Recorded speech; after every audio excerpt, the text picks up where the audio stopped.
Join me in welcoming Bob Avakian.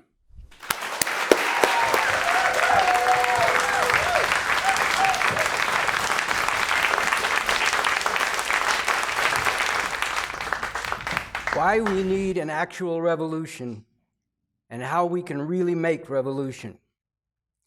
This talk will elaborate on and go more deeply into what is set forth in How We Can Win, How We Can Really Make Revolution, a statement from the Revolutionary Communist Party, which provides a crucial guideline that should be taken up and acted on by everyone who hungers for and wants to be part of bringing into being a world without the horrors to which the masses of humanity are continually subjected. In line with that, in speaking here about what we need to be doing, I am not just talking about those of us who are already involved, but all those who need to become part of this revolution. This will consist of two parts. One, only an actual revolution can bring about the fundamental change that is needed. And two, how we can really make revolution. So let's get right into it. One, only an actual revolution can bring about the fundamental change that is needed. In 2012, in Revolution Nothing Less, I talked about the outrageous murder of Ramarley Graham earlier that same year, shot down in his own house in the Bronx by the New York City police. He was only 18 years old. Do I have to tell you what race he was? His mother kept saying, "This has to stop." And his father repeated over and over, "Why did they kill my son? Why did they kill my son?"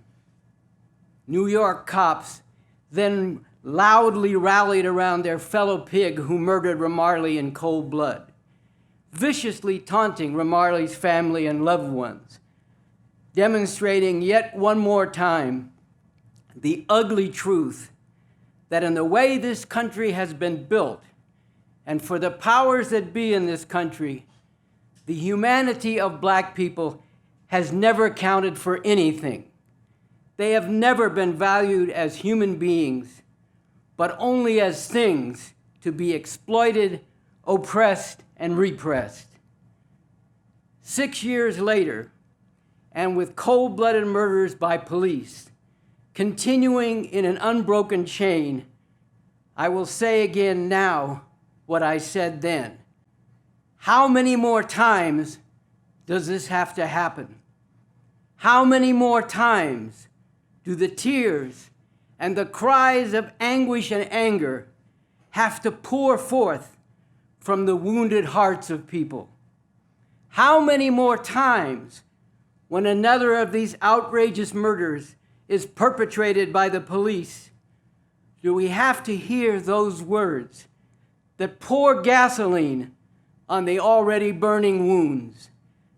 Justifiable homicide, justified use of force by police.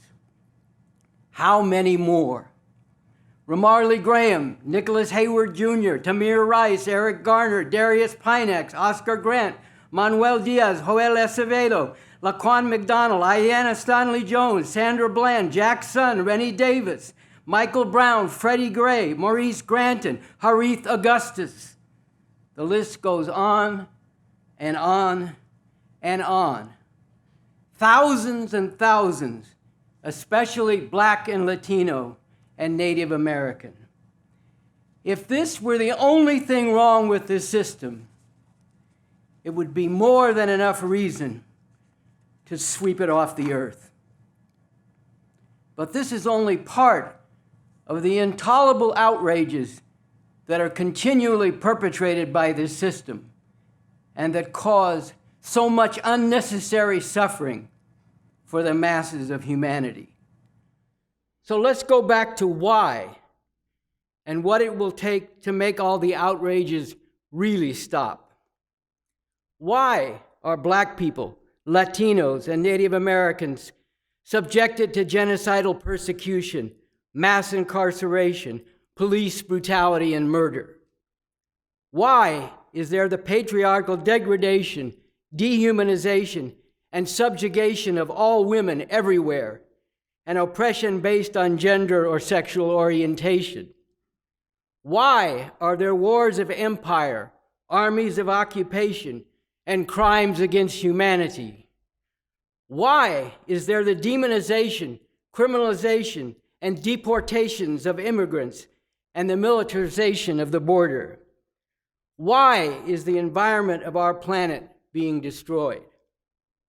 These are what we call the 5 stops, deep and defining contradictions of this system, with all the destruction and suffering they cause, which must be protested and resisted in a powerful way, with a real determination to stop them, but which can only be finally ended by putting an end to this system itself.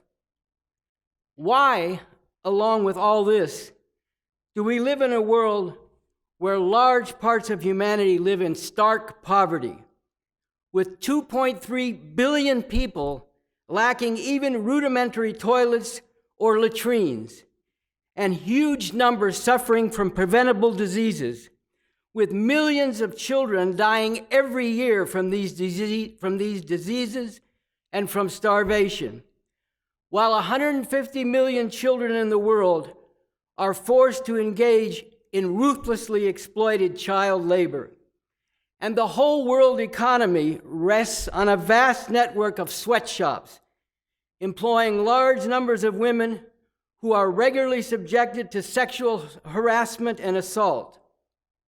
A world where 65 million refugees have been displaced by war, poverty, persecution, and the effects of global warming. Why is this the state of humanity? There is one fundamental reason. The basic nature of the system of capitalism, imperialism that we live under, and the way, because of its very nature, it continually perpetrates and perpetuates horror after horror. And in fundamental terms, we have 2 choices. Either live with all this and condemn future generations to the same or worse, if they have a future at all, or make revolution.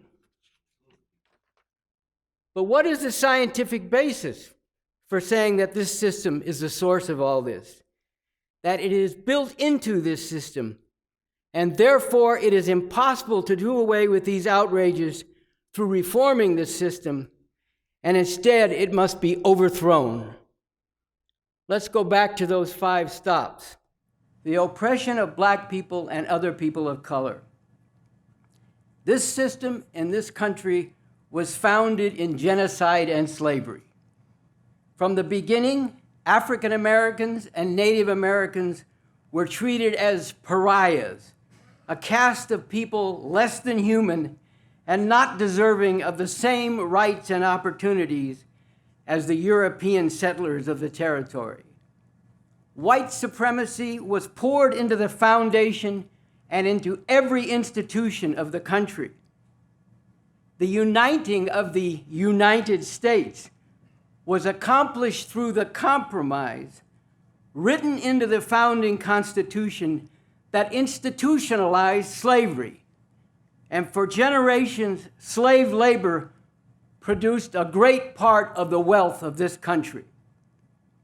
As I said in Basics 1:1, there would be no United States as we now know it today without slavery.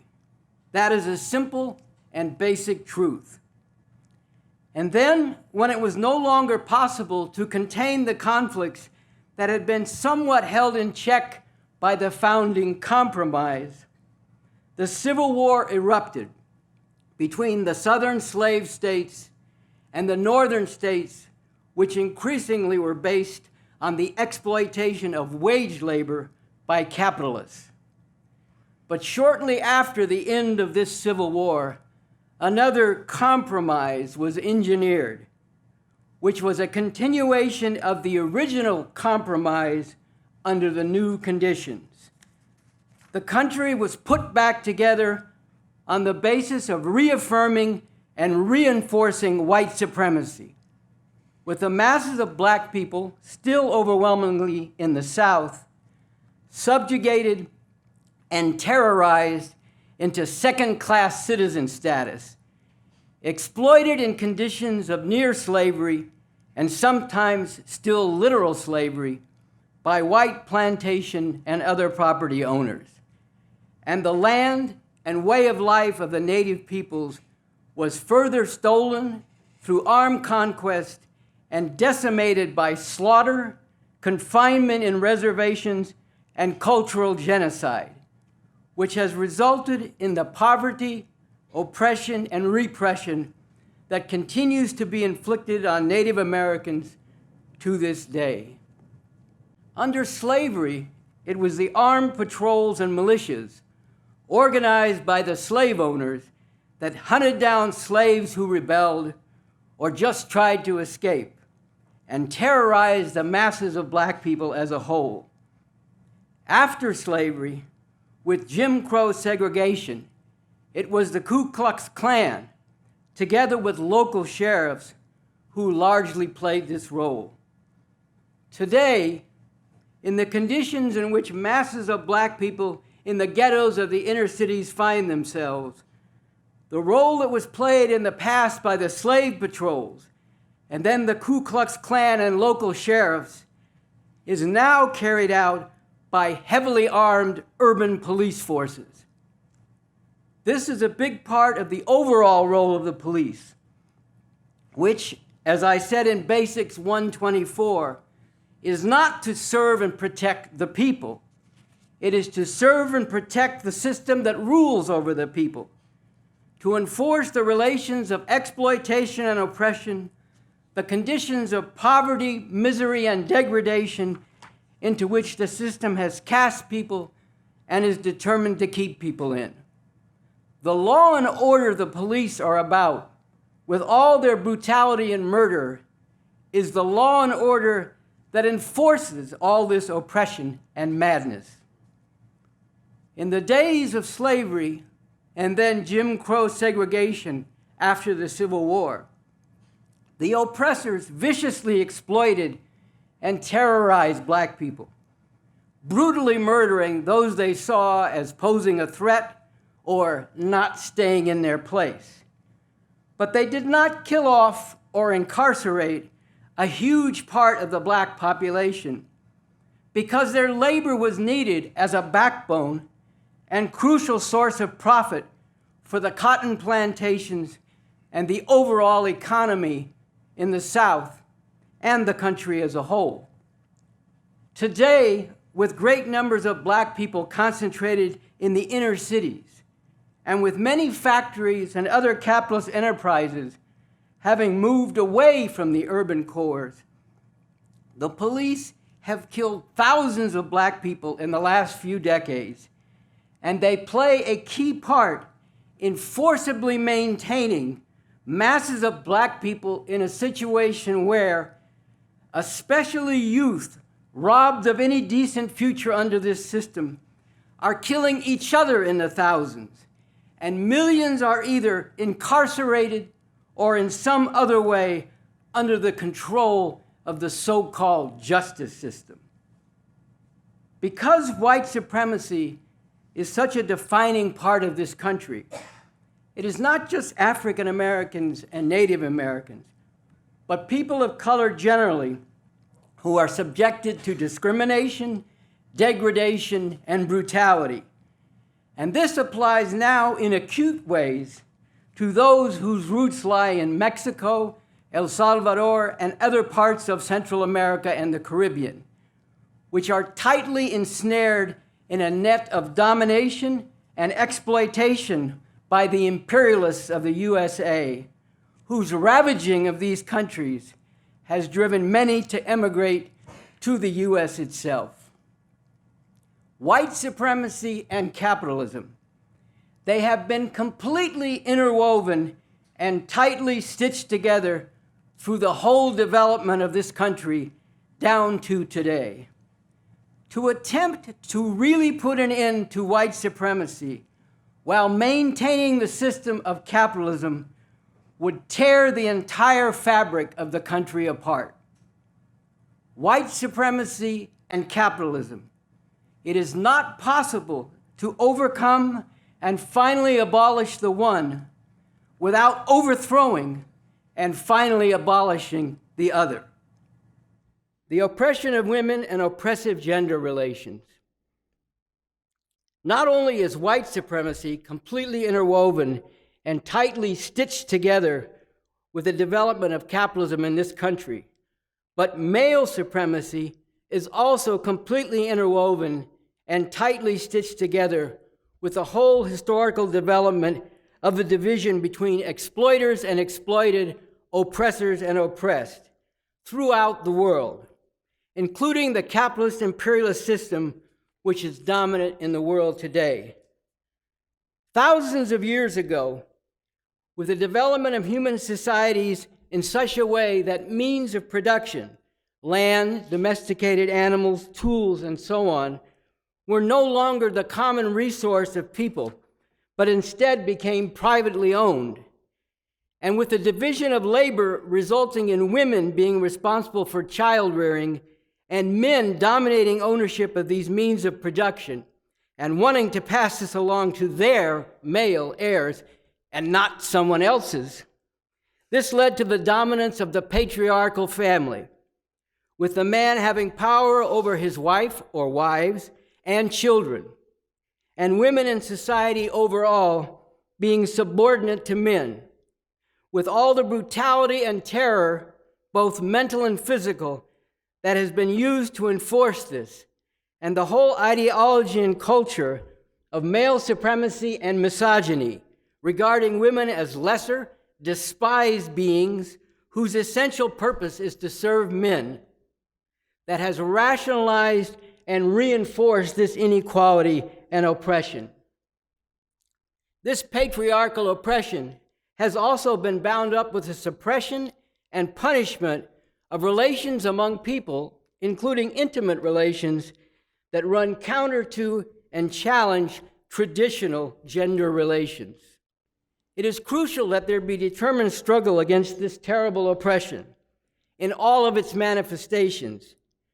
But in order to finally abolish and move beyond all this, in society as a whole, and not just in one country, but for all of humanity, it is necessary to abolish the private ownership of the means of production, converting them into the common property of the people as a whole, and to replace the traditional patriarchal family with relations among people, including intimate relations, that are freely entered into and freed from all vestiges of oppression. This, of course, is impossible under capitalism. Only through the revolution to overthrow this system and uproot all relations of exploitation and oppression that are embodied in this system will it be possible to finally end the fundamental division in which half of humanity is subordinated to and dominated by the other half, and all the brutality and agony bound up with that.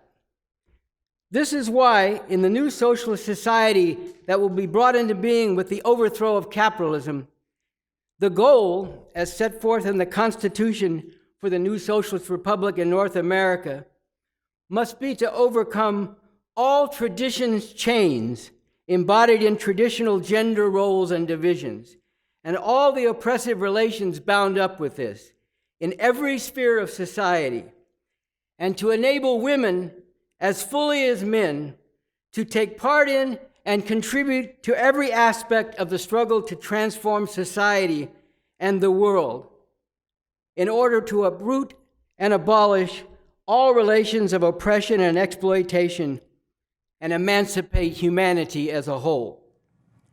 Wars of empire, armies of occupation, and crimes against humanity. raiding, and other forms of violent conflict between different peoples can be found going back to early societies long ago. But the emergence of class-divided societies and civilizations based on conquest, slavery, and other forms of exploitation and oppression has for millennia led to wars that have caused death and destruction on a massive scale.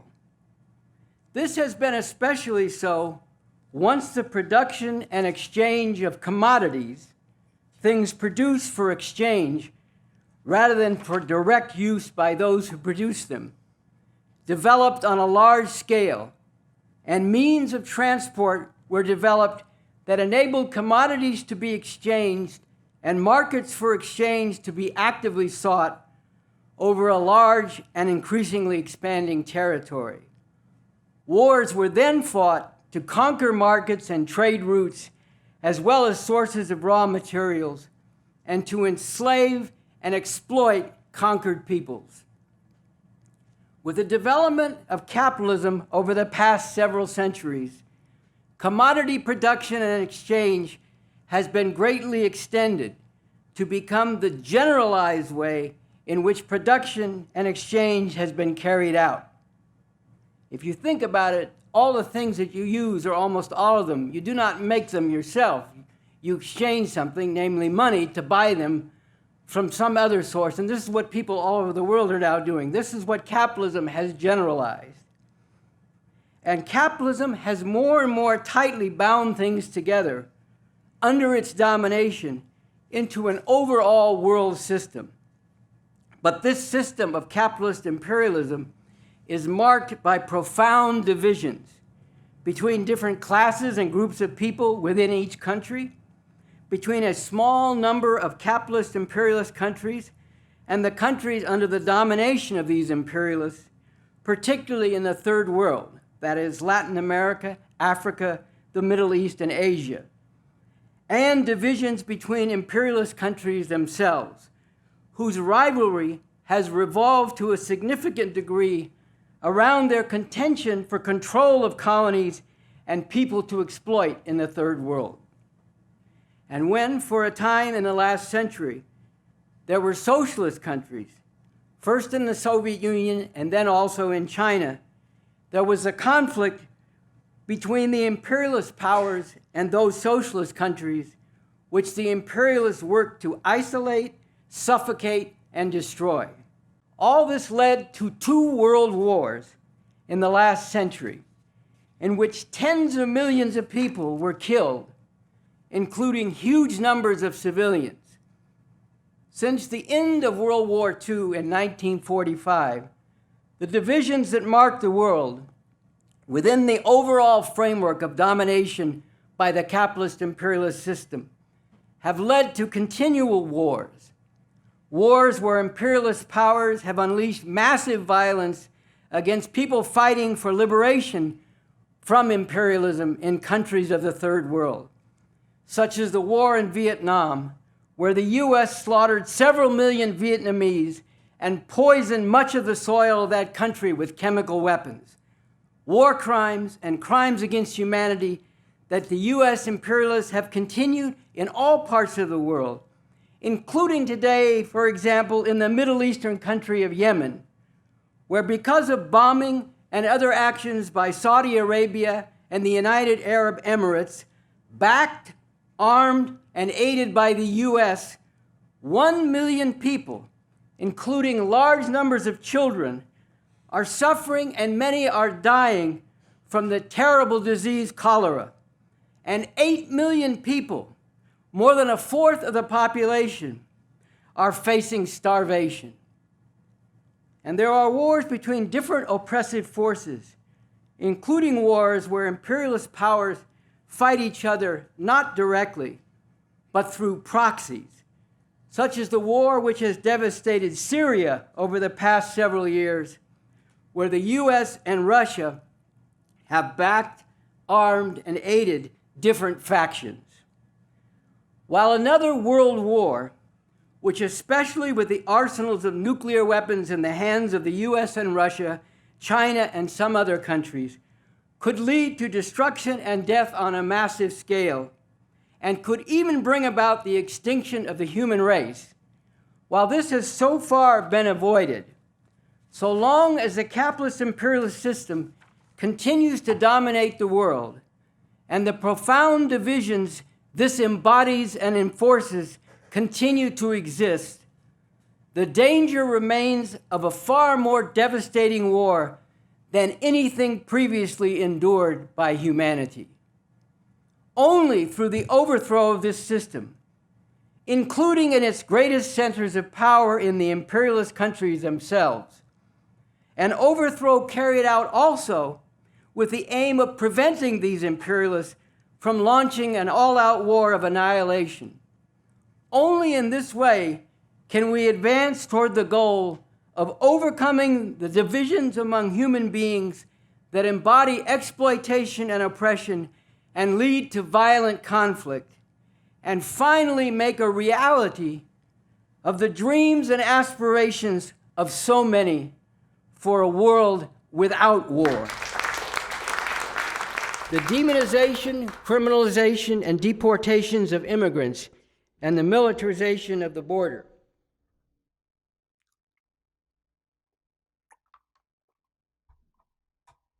The borders of this country were first established through war and repeatedly expanded through armed conquest of land, especially in wars against the native peoples and a war against Mexico in the middle of the 19th century.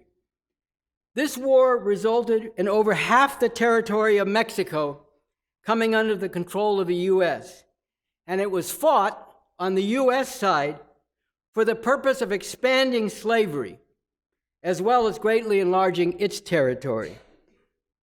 Since the end of the 19th century, the U.S. empire has been expanded not only by seizing countries such as the Philippines, Cuba, Puerto Rico, and Guam as colonies or near colonies, but also through invasions and other means, installing rulers dependent on and obedient to the U.S.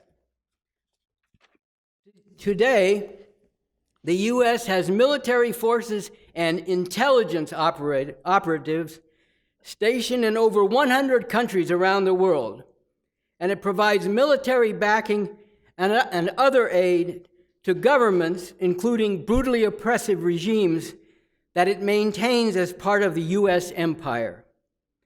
And relying on its military, as well as its economic power as coercion, U.S. imperialism not only continues to politically dominate, but to economically exploit and plunder countries throughout the Third World. Again, the countries of Latin America, and in particular Mexico, El Salvador, and other parts of Central America and the Caribbean, which the imperialists of the U.S. arrogantly regard as their backyard, have been the special targets of all this. Not only has the U.S. repeatedly carried out military invasions and coups there, and backed murderous dictatorships with their bloodthirsty death squads terrorizing the people, but it has imposed economic agreements that have further bled these countries and intensified the misery of the masses of people there. For example, contrary to the lies spouted by Donald Trump, NAFTA, the North American Free Trade Agreement, engineered under Bill Clinton's presidency, has not resulted in the U.S. getting screwed, but has actually resulted in the ruin of large numbers of farmers in Mexico and increased the number of desperately poor people there, which has been a major factor in driving many people from Mexico to the United States. Trump only wants to make all this even worse.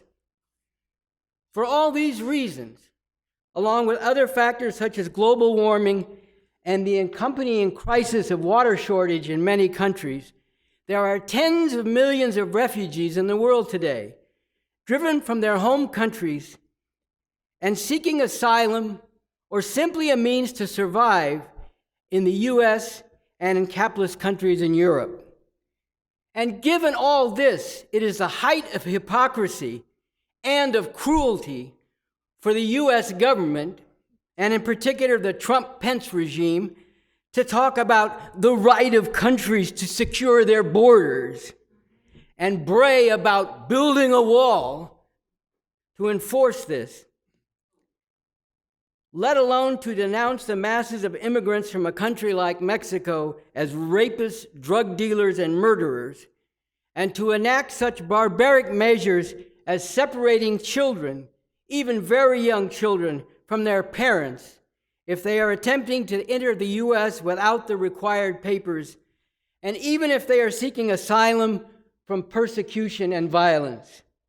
Here again, while determined and massive struggle needs to be waged against these inhuman actions by the U.S. and other oppressive governments, it should be clear that there can be no solution under the system of capitalism imperialism to the situation involving masses of immigrants and refugees. The only solution lies in the revolution to overthrow this system. A revolution aiming not just to abolish oppression, exploitation, poverty, and misery in one country, but having as its fundamental goal the abolition of all this throughout the world, and the elimination of all borders and boundaries that erect walls between the different parts of humanity. The destruction of the planet by capitalism imperialism. The very fact that global warming is one of the major reasons why there are today a greater number of refugees, 65 million, than at any time since World War II, is one powerful indicator of the severity of the climate crisis, which is increasing in intensity at an accelerating rate. The scientific evidence is overwhelming. The climate crisis poses a very real and growing threat to human civilization. And human activity, in particular the production and use of oil and other fossil fuels, is a major cause of this intensifying crisis. The accelerated melting of the ice sheets in Antarctica, the destruction of vast expanses of rainforests, the despoiling of other key parts of the earth, including the oceans, with the terrible consequences for plant and animal species, which are also vital for human existence. All this can only continue and even further accelerate with human society under the domination of the capitalist imperialist system.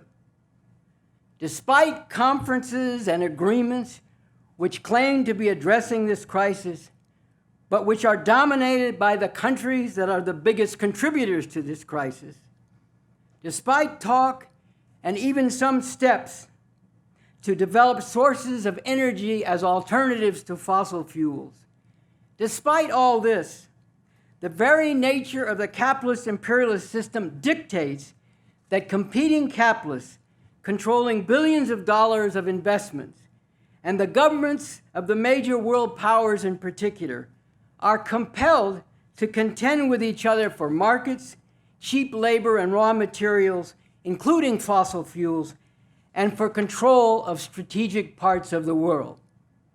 This leads not only to economic and political conflicts, but repeatedly to wars, which themselves have a devastating effect on the environment. And it is worth noting that the U.S. military is the single largest institutional consumer of oil in the world. To make matters even worse, this system has now brought forth a fascist regime to power in the U.S., which is determined to shatter agreements and roll back regulations that offer even minor, if completely insufficient, protections for the environment, and to unleash forces whose effect on the environment, if persisted in, could actually lead to the destruction of human civilization. Obviously, we have only one Earth as a home for humanity, and this climate crisis can only be fundamentally and ultimately addressed on a world scale. But a first great step or leap can be taken by wresting power from the capitalist imperialist system in its most powerful stronghold, and making this a source of inspiration and base of support for people around the world in rising up to overthrow and abolish all systems and relations of exploitation, oppression, plunder, and destruction of the environment and of human beings, who can only continue to exist and to thrive through a rational and planned interaction with the rest of nature. From all this, it stands out very sharply that we live in a grossly lopsided world, a world where a few dozen billionaires have as much wealth as the poorer half of humanity, and a small number of ruling classes in a small number of countries dominate, oppress, and control the destiny of the masses of humanity, with consequences that are already terrible and could before long become catastrophic. And in everything that I've been shining a light on regarding the world we live in under the domination of capitalism, imperialism, we are seeing the consequences of a system based on the private appropriation by competing centers of capital of wealth that is socially produced through networks of production involving vast numbers, ultimately billions of people all over the globe, who are forced now to work in conditions and relations of production that exploit and dehumanize them. It is not simply greed that drives these capitalists to constantly seek ways to more ruthlessly exploit people. It is the fact that if they do not do this, or if some other capitalists do it more successfully, that is, even more ruthlessly, then they will face the prospect of not just falling behind, but actually going under, eaten up by other capitalist sharks. It is the private appropriation of socially produced wealth and the anarchy, the feverish competition and contention that results from this, which ultimately underlies and drives all the horrors that are concentrated in the 5 stops and the conditions to which the masses of humanity are continually subjected. The solution is to replace this system of private appropriation with a system where the socially produced wealth is also socially appropriated by a government actually representing the masses of people instead of a class of capitalist exploiters. And this wealth is then utilized on the basis of conscious planning in the interests and for the benefit of the people of society and ultimately the whole world. How this can be done is spelled out in the Constitution for the new Socialist Republic in North America. This is the fundamental difference between the society and world we have with the system of capitalism and imperialism that we are forced to live under, and the world we could have. The bridge between these two worlds is revolution, a real revolution. Let's be honest, this is a difficult road, but there is no other way to finally put an end to the horrors that are continually brought forth by this system. And as hard as this is, it is possible if we go about it the right way, with the right outlook and approach, the right goals and methods, the right strategy and plan. So this is what I'm going to dig into through the course of this talk. First, let's return to the crucial question of what revolution really means. At the very beginning of How We Can Win, this is made very clear. An actual revolution does not mean trying to make some changes within this system. It means overthrowing this system and bringing into being a radically different and far better system. Radical means getting to the root, digging up the old system by its roots and replacing it with a fundamentally different system. And what opens the way to doing this is shattering the rule of capitalism over society, through defeating and dismantling its institutions, such as the police and armed forces, that violently enforce this system's rule, and then bringing into being new institutions that serve the radical transformation of society and ultimately the world as a whole. How this could be done is something I will speak to in the second part of this talk. Here I want to underline the point that this is completely different than just winning some reforms under this system. Certain government concessions to the fight against injustice, for example, civil rights legislation, DACA, which granted temporary legal status to some immigrants brought here as children, or court decisions establishing the right to abortion and gay marriage, these were hard-fought victories. But the problem is that they are and can only be partial victories, dealing with only some aspects of oppression under this system, but not eliminating the oppression as a whole or the source of this oppression, which is the system itself. And as we are seeing, even where such partial victories are won, so long as this system remains in power, there will be powerful forces who will move to attack and undermine and seek to reverse even these partial gains. It is also very important to understand the difference between the possibility for certain individuals or even a certain section of the oppressed to improve their conditions or to make it under this system, and the reality that for the masses of oppressed people, the only way they can escape their conditions of oppression is by abolishing the system that maintains them in these conditions. Of course, the rulers of this system and their political operatives and media mouthpieces are forever pointing to the success stories of people who have risen from the ranks of the poor and oppressed to become rich and famous, or at least to realize the great American dream of becoming middle class.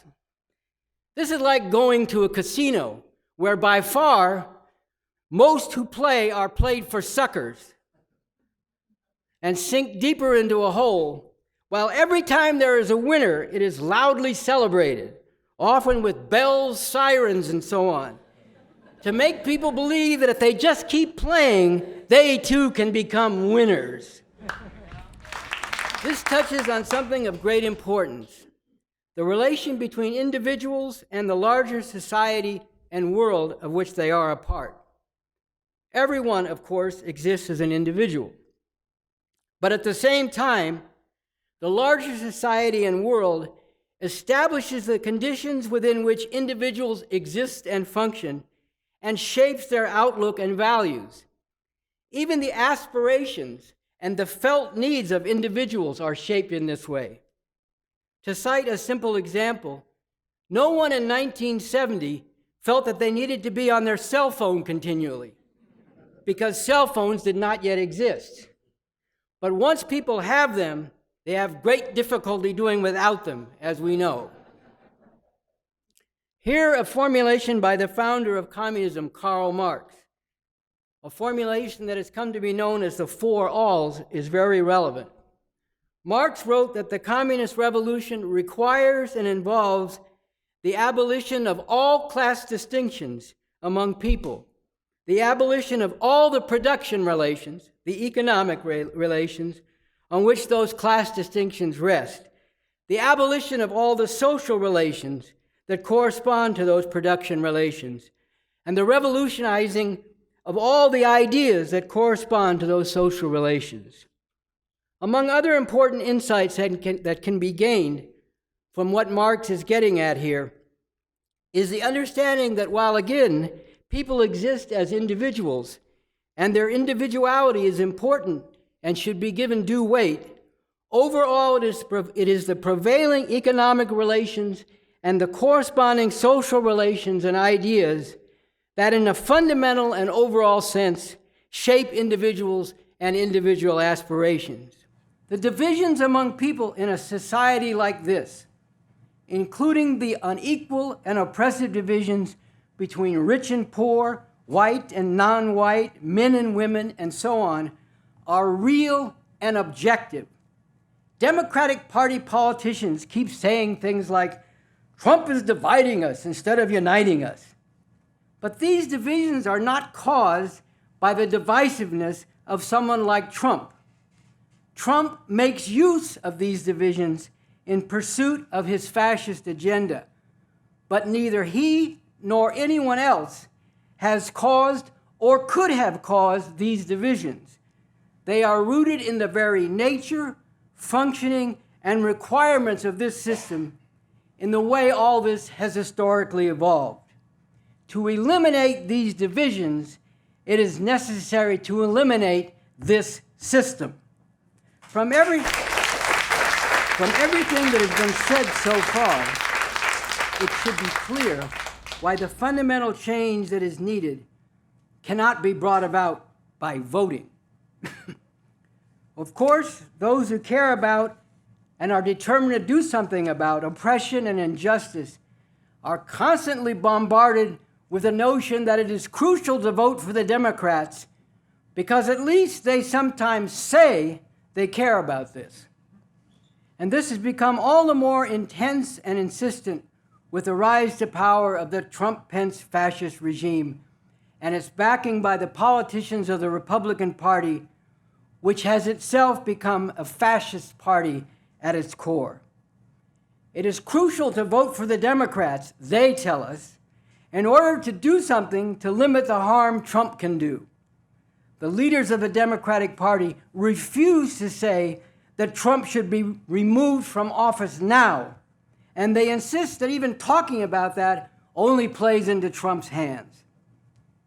But because of the way the electoral system has been set up from the beginning of this country, with the Electoral College instead of direct popular election of the presidents, and small states having as many senators as states with much larger populations, all of which, by the way, was part of the compromise with the slave states, and which represents today the continuing legacy of slavery. And with the way elections for Congress have been manipulated through suppression of the votes of especially Black people and Latinos, as well as the gerrymandering of districts, that is, structuring them in ways that are geographically distorted, so that people who would tend to vote against the Republicans are concentrated in a few voting districts, while those, especially conservative white people, who would vote Republican are spread out through a number of such districts, giving them a greater disproportionate number of congressional representatives. Because of all this, it is far from certain that in the upcoming midterm elections, the Democratic Party will be able to pull off its blue wave to regain a majority in Congress. And what is the approach of the Democrats in attempting to achieve this? To a large degree, it is to run candidates and campaigns they hope will appeal to Trump voters, including candidates who boast of their service in the U.S. military, carrying out bombing raids and other devastation in the Middle East and Afghanistan.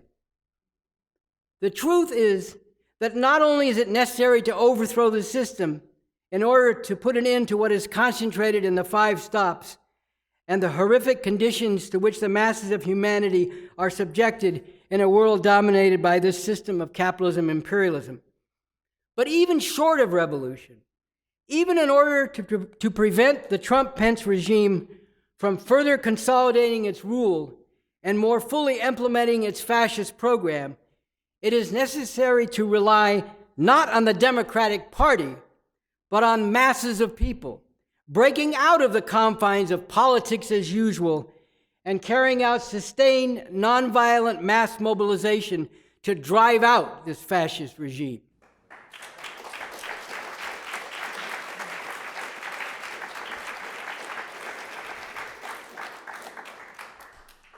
In fact, a major role of the Democratic Party is corralling and domesticating dissent. For example, at the time of the U.S. invasion of Iraq in 2003, when there was a massive outpouring of opposition to that war, the Democratic Party as such was not in a position to co-opt and derail this dissent because, with some exceptions, Democrats in Congress voted for this war.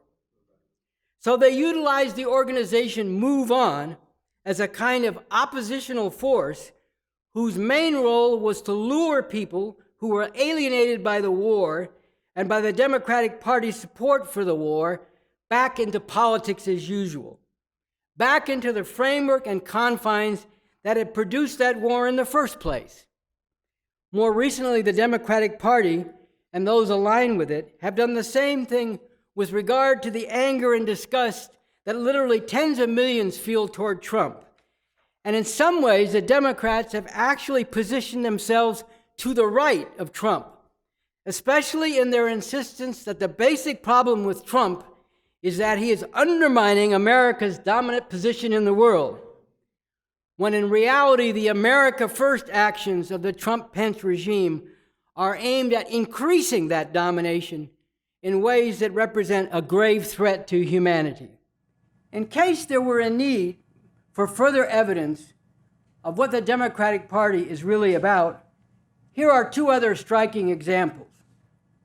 At the Democratic Party convention in 2016, former CIA head Leon Panetta and Marine General John Allen, a former commander of U.S. troops in Iraq and Afghanistan, were featured speakers.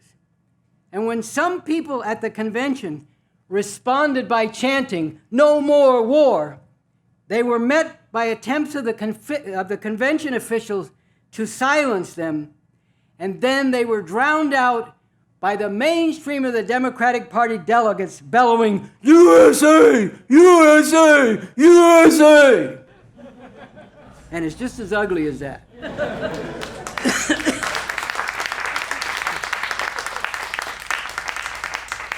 And let's not forget that when black youth in Baltimore rose up in righteous rebellion after the police murdered Freddie Gray, Barack Obama denounced these youth as thugs, but he never denounced the police who killed Freddie Gray as murdering thugs.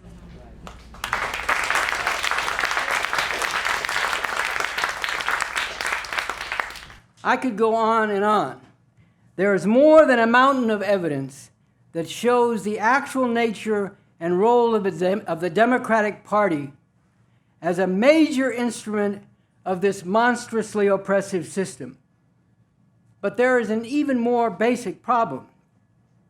The truth is that the governing politicians, the owners and operatives of the multi-billion-dollar media of various kinds, and others who sit atop the major institutions of this society are the political and cultural representatives of this system. Just listen to them when they talk about the role of the U.S. empire in the world. It is our interests, our military, our allies, and on and on and on. And the deeper truth is that it would be impossible for them to be anything other than representatives and functionaries of this system. This is why even stubborn efforts by well-intentioned people to turn the Democratic Party into a positive force are bound to fail. Once again, we are back to the economic relations and the operation of the economic system, the social relations bound up with this, and how this determines the character of the political system and the dominant culture. If the political system operated in conflict with these underlying relations, the society could not function.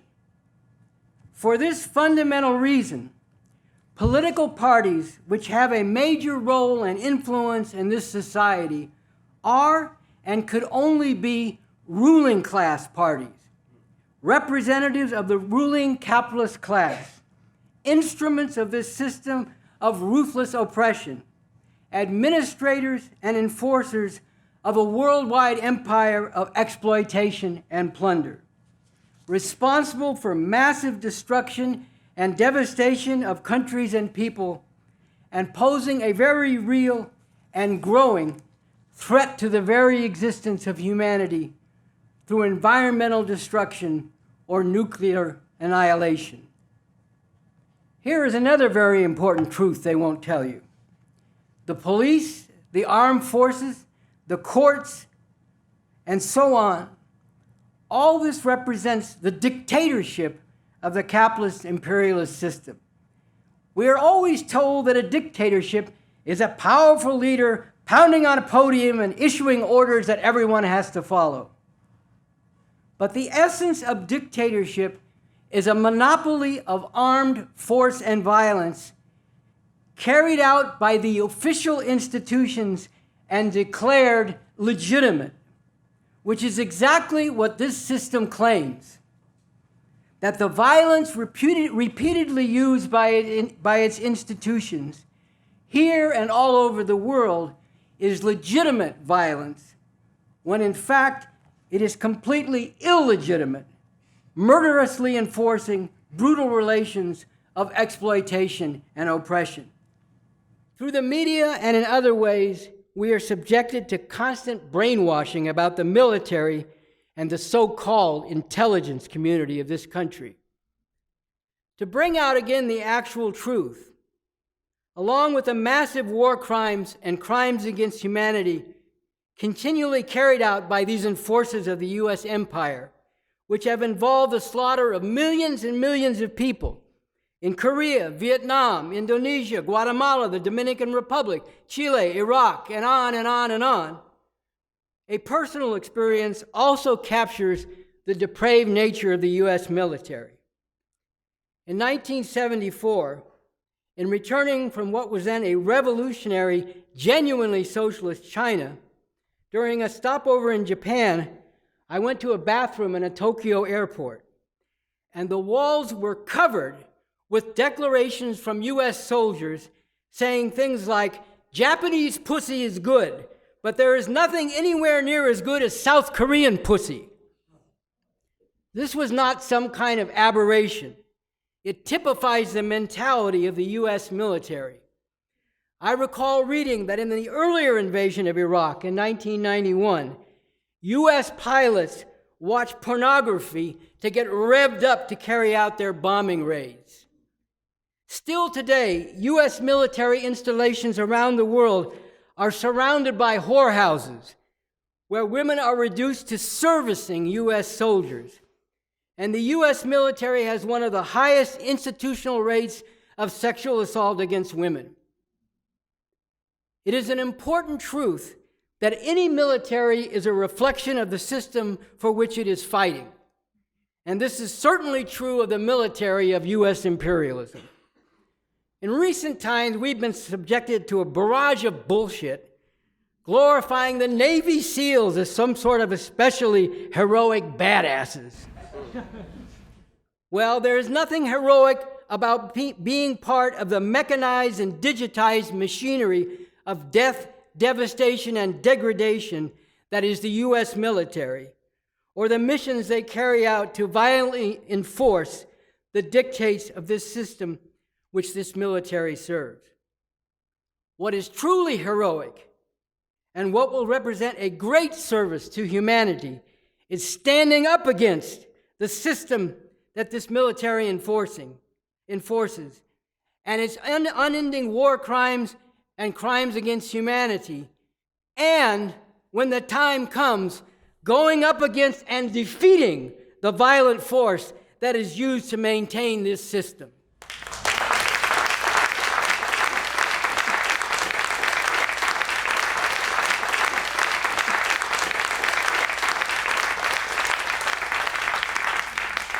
We are also subjected to an endless glorification of the police on TVs, in the movies, in the popular culture as a whole.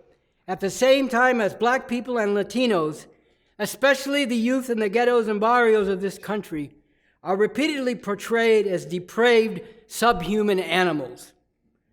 All this is meant to condition people, particularly people in the middle class, to support, or at least not oppose, the mass incarceration of these youth and the brutality and murder that is continually carried out by the police, particularly against those already viciously oppressed under this system, and those from any part of society who dare to rebel against this system, especially in ways that are not confined to ritualized protests as usual. And then there are the ruling class news media.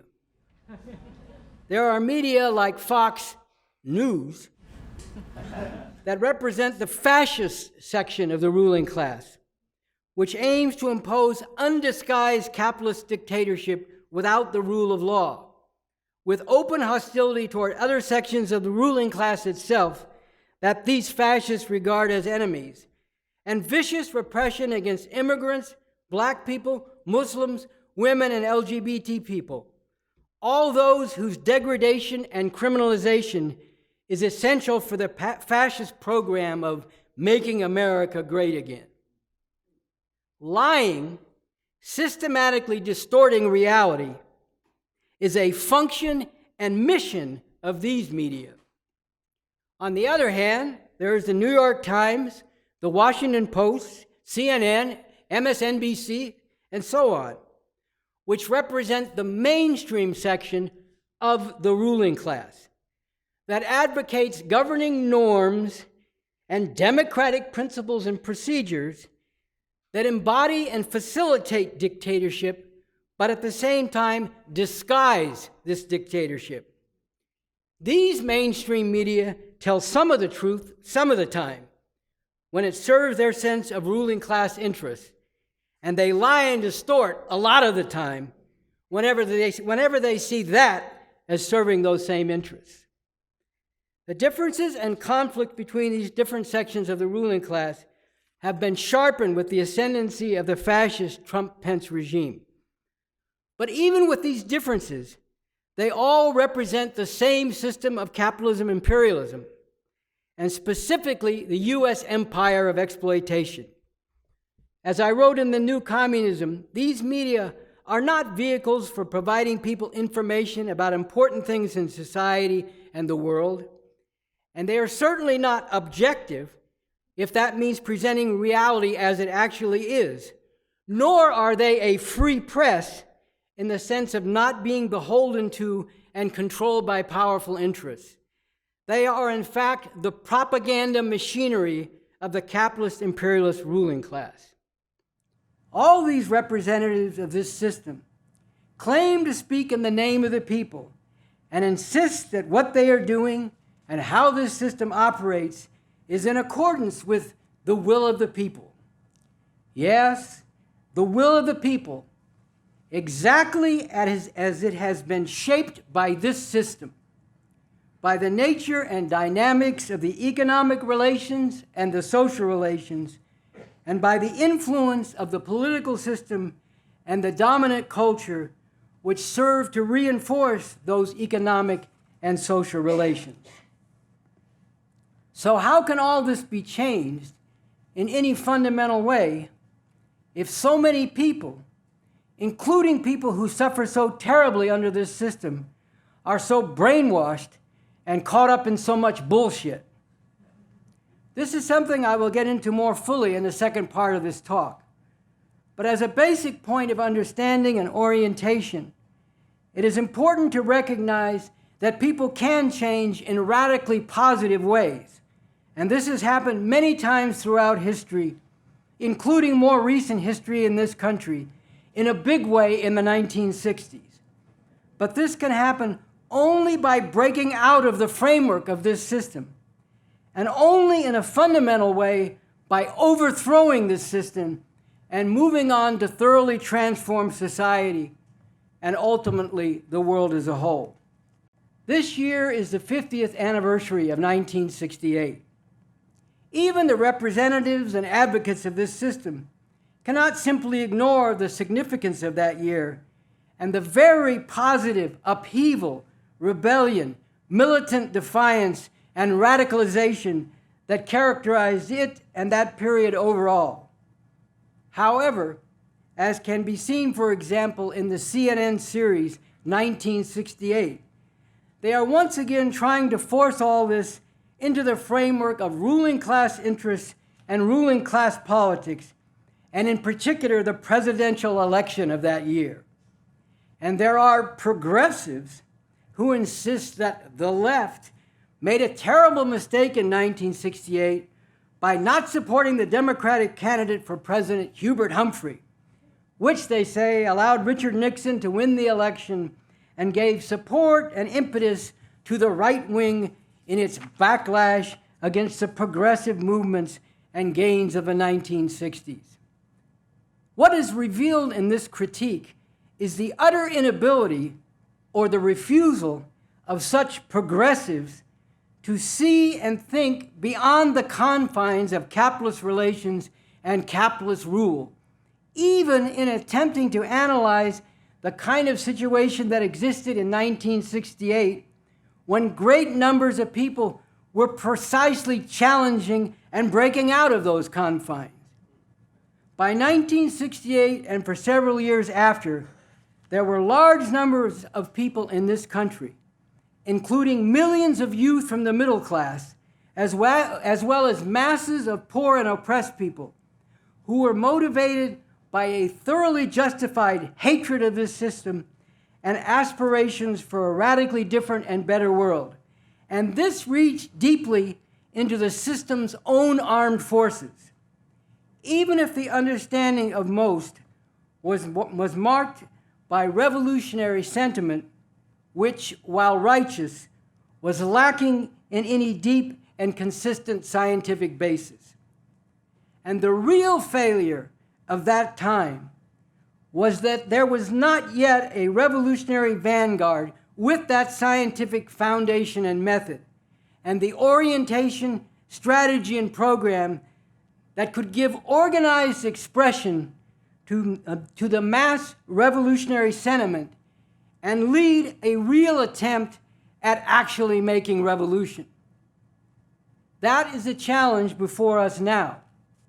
And now, particularly because the work that I have done and the leadership I have been providing over the decades since the 1960s, we do have the further development of the scientific method and approach to revolution with the new communism.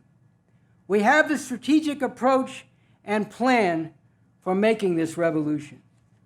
We have the Constitution for the new socialist republic in North America, a sweeping vision and concrete blueprint for a radically new and emancipating society aiming for the emancipation of humanity as a whole. But let's be straight up.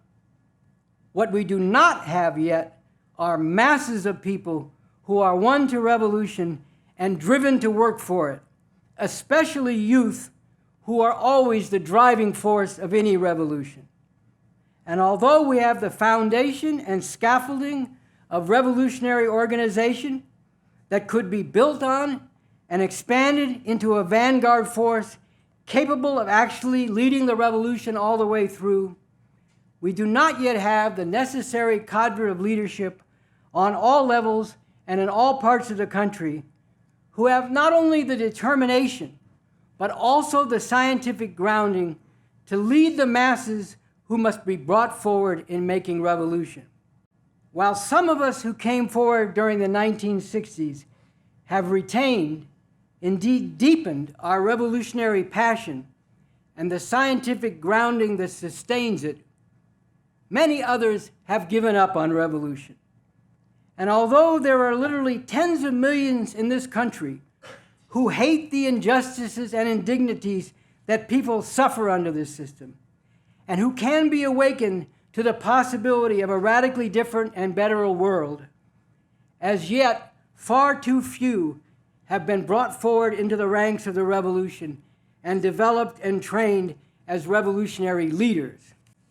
This is what all those who cannot stand to live another day under this monstrosity of a system and are filled with passionate intensity to bring this system down and bring a radically different world into being, this is what we all need to be actively working toward.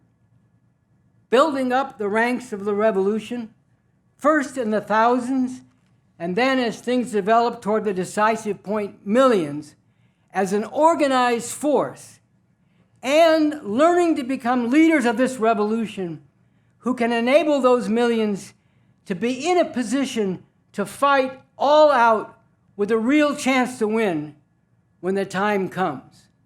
This is not a revolution for revenge. The goal is not for exploited and oppressed humanity to have a chance to become exploiters and oppressors themselves. It is a communist revolution whose goal is nothing less than putting an end to all relations of exploitation and oppression, and all the degradation and destruction bound up with this throughout the world. Next, after a short break, we will move on to the big question: how we can really make revolution.